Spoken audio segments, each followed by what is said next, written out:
D'où vient le mal?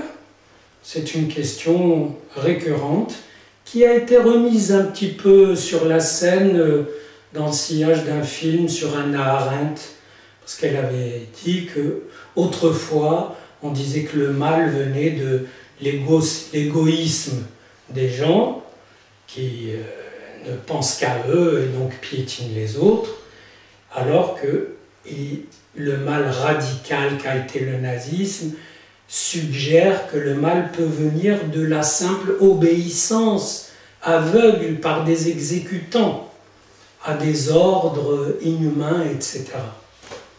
C'est très étonnant parce que les deux pôles ne s'opposent pas.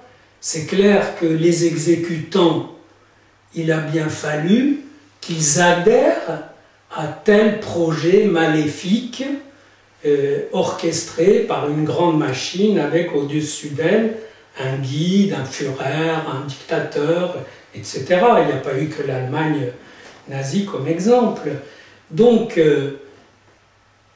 cette idée que si des gens exécutent un mal, eh bien, ça veut dire que le mal relève d'une certaine banalité, etc. Mais ça ne dit pas ce que c'est le mal et ça ne dit pas qu'est-ce qui fait que les gens font du mal. Alors j'entends par le mal quelque chose qui n'est pas du tout une entité morale. Je pars de l'idée que chacun sait ce que c'est que avoir mal. Vous savez ce que c'est avoir mal? C'est quand un objet ou un être autre vous rentre dedans, vous casse. Donc il y a une éruption dans votre espace mental, physique, etc. Violente. Eh bien, faire mal, c'est faire en sorte que l'autre ait mal. Donc faire le mal, c'est projeter tout mal qui pourrait vous venir à vous sur l'autre, qui soit défini ou indéfini, qui soit n'importe qui, ou cerné par une définition ethnique, religieuse ou autre, politique ou autre. Du coup, ça se rattache, on voit bien le rattachement entre le fait que des gens exécutent des ordres qui font mal à d'autres, sans se poser de questions, non pas seulement parce qu'ils craignent pour leur place, qu'on pourrait les punir, etc., mais parce que, en adhérant à tel système, ils ont entériné comme une évidence la décision supérieure qu'il faut faire mal à ces gens, qu'il faut détruire ces gens, pour que l'identité globale en question se porte mieux.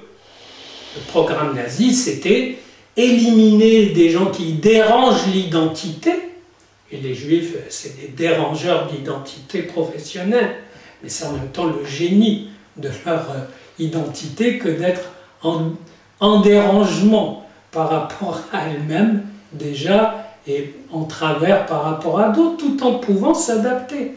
Et donc, le nazisme, c'est une posture identitaire, une imposture identitaire, qui consiste à faire mal à toute autre identité, notamment spécialement à celle qui risque de déranger, même mentalement, l'identité posée comme intégrale, intègre, pure, pas forcément. Il se trouve qu'ils avaient aussi le culte de la pureté, mais c'est toujours une préservation identitaire, donc une préservation narcissique collective.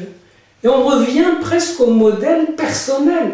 Un type peut faire mal à l'autre, l'écraser, pour se préserver, lui, ou pour être sûr qu'il ne sera pas menacé. Donc il peut écraser l'autre préventivement. Et là, c'est toute une identité qui a défini un narcissisme qui était résolu à détruire tout, à imposer sa loi narcissique, à détruire tout ce qui pouvait le gêner. Du coup, les exécutants, s'ils ont l'air simples, banal, comme elle a dit qu'elle a trouvé qu'Eichmann l'était.